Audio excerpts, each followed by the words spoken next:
Hello game changers. இந்த வீடியோவில் என்ன பார்க்க போகிறோம் பார்த்தீங்கன்னா, இந்தியாவுக்கும் இங்கிலாந்துக்கும் இடையில போட்டியில் பார்த்தீங்கன்னா, இங்கிலாந்து அணி 2-1 என்ற கணக்கில் வந்து தொடரை கைப்பற்றியிருந்தாங்க. குறிப்பாக இந்த போட்டியில் பார்த்தீங்கன்னா, ரோஹித் சர்மா ரிட்டையர்மெண்ட் ஆகிடுவார் அப்படின்னு ஒரு சில வதந்திகள் வந்தது. ஆனால் அதுக்கு ஒரு முற்றுப்புள்ளியாக ரோஹித் சர்மா ஒரு செமையான ஒரு இன்னிங்ஸ் வந்து விளையாட்டு போனார். இதன் மூலமா பார்த்தீங்கன்னா, பல சாதனைகளும் பார்த்தீங்கன்னா அவர் படைச்சிருக்காரு. அது மட்டும் இல்லாமல் இந்த போட்டி முடிஞ்சதுக்கப்புறம், இந்த தொடரை இழந்ததுக்கப்புறம் சுப்மன் கில் பார்த்தீங்கன்னா ஒரு சில விஷயங்களை சொல்லியிருந்தார்.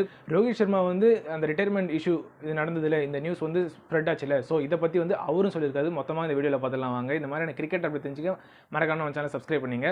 ஃபஸ்ட்டு பார்த்தீங்கன்னா சுப்மன் கில் அவர் என்ன சொல்லியிருக்காருன்னு பார்த்தீங்கன்னா, ஃபஸ்ட்டு நாங்கள் இந்த 45 ஓவர் வரைக்கும் பார்த்தீங்கன்னா நாங்கள் வந்து மேட்சை வந்து எடுத்துகிட்டு போனோம். ஆனால் கடைசியில் 3 ஓவர் தான் வந்து நாங்கள் மேட்சை வந்து நாங்கள் விட்டுட்டோம்னு சொல்லிட்டு எங்களால் சொல்ல முடியும் அப்படின்னு சொன்னார். என்ன காரணம் பார்த்தீங்கன்னா, 45 ஓவர் வரைக்கும் மேட்ச் டீம், அதாவது இந்த போட்டி வந்து எங்களுடைய கட்டுப்பாட்டில் எங்கள் டீம் கிட்ட தான் இருந்தது. அதுக்கப்புறம் பார்த்தீங்கன்னா கடைசியில் பார்த்தீங்கன்னா நாங்கள் ரன் ஓவராக விட்டு கொடுத்துட்டோம்.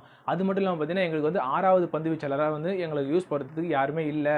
அதாவது நம்மளுடைய டீமில், அதாவது இந்தியன் டீமில் பார்த்தீங்கன்னா 6வது பந்து வீச்சாளராக வந்து பயன்படுத்துறதுக்கு யாருமே இல்லை. குறிப்பாக பார்த்தீங்கன்னா ஒரு பெத்தல் எப்படி வந்து பார்த்தீங்கன்னா ரோஹித் சர்மாவுடைய விக்கெட் வந்து எடுத்தாரோ, அதுவும் பார்ட் டைம் பவுலராக, அதே மாதிரி பார்த்தீங்கன்னா நம்மளுடைய டீமில் வந்து பார்ட் டைம் பவுலராக வந்து யாருமே இல்லை. ஐ திங்க் பார்த்தீங்கன்னா இருக்காங்க, ஆனால் நம்ம பயன்படுத்தலையோன்னு எனக்கு தோணுது. அது யாருன்னு பார்த்தீங்கன்னா குறிப்பாக பார்த்தீங்கன்னா ஸ்ரேயஸ் ஐயரும் சரி, சுப்மன் கில்லும் சரி, 2 பேருமே வந்து பார்ட் டைம் பவுலராக வந்து பந்து வீசியிருக்காங்க. குறிப்பாக வேர்ல்டு கப்ல நீங்கள் பார்த்துருப்பீங்க. ஸோ அவங்க வந்து பயன்படுத்த முடியல. மேபி அவங்க பயன்படுத்தி இருந்தாங்கன்னா குர்னூர் பிரார் வந்து பார்த்தீங்கன்னா 10 ஓவர் வந்து வீச வேண்டிய அவசியம் இருந்திருக்காது. ஸோ ரன்களை வந்து கொஞ்சம் கட்டுப்படுத்திருக்கலாம். குர்னூர் பிரார் பார்த்தீங்கன்னா 10 ஓவர் வீசி கிட்டத்தட்ட 97 ரன்கள் கொடுத்திருந்தாரு. ஸோ இதுவும் ஒரு காரணமாக இருந்தது. அது மட்டும் இல்லாமல் குல்தீப் யாதவ் பார்த்தீங்கன்னா இந்த சீரீஸில் அவர் வந்து ஸ்குவாடில் இருந்திருந்தாலுமே அவர் வந்து பயன்படுத்தலை. ஸோ இதுவும் வந்து ஒரு தப்பு. ஸோ சுப்மன் கில் அடுத்து சொன்ன இன்னொரு விஷயம் என்னன்னு பார்த்தீங்கன்னா, அதுக்கப்புறம் பார்த்தீங்கன்னா ரோஹித் சர்மா விளையாடினதை பற்றி நம்மளுடைய சுப்மன் கில் சொல்லியிருந்தார். அதாவது அவர் சிறப்பாக விளையாடினார் அப்படின்ற ஒரு கருத்தையும் அவர் முன்பதிவு வச்சிருந்தார்.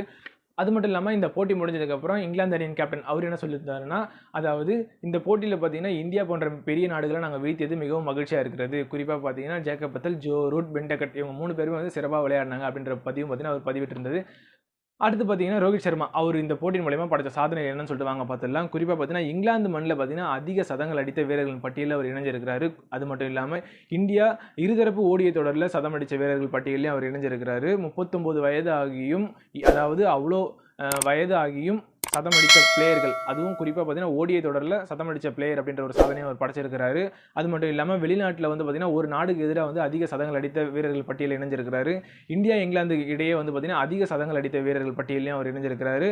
குறிப்பாக பார்த்தீங்கன்னா லார்ட்ஸ் அந்த மைதானம், அதாவது 3வது ஓடிஐ போட்டி நடந்த அந்த மைதானத்தில் பார்த்தீங்கன்னா அவர் அங்கே ரிட்டையர்மெண்ட் ஆக போகிறாரு அப்படின்னு ஒரு சில நியூஸ் வந்திருந்தாலும், அதே மைதானத்தில் பார்த்தீங்கன்னா சதம் அடித்த முதல் வீரர், அதாவது லார்ட்ஸ் மைதானத்தில் ஓடிஐ போட்டியில் சதம் அடித்த முதல் வீரர் என்ற சாதனையும் பார்த்தீங்கன்னா அவர் படைச்சிருக்கிறாரு. இந்த போட்டி முடிஞ்சதுக்கப்புறம் இந்த ஓய்வு பெற போகிறான்னு சொல்லிட்டு அந்த நியூஸ் வந்து இல்லை. ஸோ அதை பற்றி அவர் சொன்னது என்னன்னு பார்த்தீங்கன்னா, அதாவது எப்பயுமே சரி பார்த்தீங்கன்னா ஒரு சுவாரஸ்யம் இருக்கும். இந்த மாதிரி ஒரு சில தேவையில்லாத வதந்திகள் வரும் தான். அப்படி இல்லைனா வந்து சுவாரஸ்யமே இருக்காமல் போயிடும்.